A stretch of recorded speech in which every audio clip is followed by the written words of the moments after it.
আপনারা ক্ষমতা দায়িত্ব পারছিলেন, জামাত আপনার কাছে মন্ত্রী নাই, সুযোগ সুবিধা নেই, নিছিল না।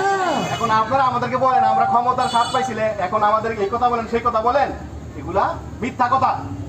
2001 সালে আপনারা সংখ্যাগরিষ্ঠ অনেক পাইছেন, আপনারা আমাদেরকে 35টা আসনে সাপোর্ট দিচ্ছেন, আমরা 18টায় জিতছি। আমরা আপনাদেরকে 265 আসনে সাপোর্ট দিছি। বাংলাদেশে এমন কোন আসন আছে যে আসনে জামাত ইসলামের 20,000 ভোট নাই? এরকম অনেক আসন আছে যে আসনগুলোতে আপনারা 5,000, 10,000, 1,000, 3,000, 20,000 ভোটে জয়লাভ করছেন। এরকম আসন হবে কমসে কম 100। তার মানে কি আমরা আপনাদেরকে 270 আসনে সাপোর্ট দিছি, আর আপনারা মাত্র 35টা দিচ্ছেন। আমাদেরকে এত ভয় দেখায় না, আমরা জ্বলন্ত আগুনে নিক্ষিপ্ত হওয়া ইব্রাহিমের সন্তান। আমাদেরকে ভয় দেখিয়ে এই পথ থেকে বিচ্যুত করতে পারবেন না।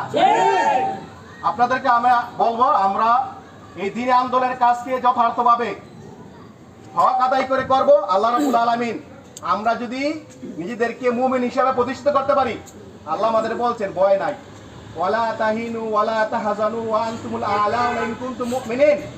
তোমাদের কোনো চিন্তা নাই, তোমাদের কোনো ভয় নাই, যদি তোমরা মুমিন হও তাহলে তোমরাই বিজয় হবে। আমাদের মুমিন হওয়া দরকার। বিজয় কার পক্ষ থেকে আসবে? আল্লাহর পক্ষ থেকে আসবে। সংগ্রাম আমাদের, বিজয় আল্লাহর পক্ষ থেকে ইনশাআল্লাহ। আল্লাহ রাব্বুল আলামিন আমাদেরকে সেই ন্যায় ইনসাফ প্রতিষ্ঠা করার জন্য, সংগ্রাম করার জন্য তৌফিক দান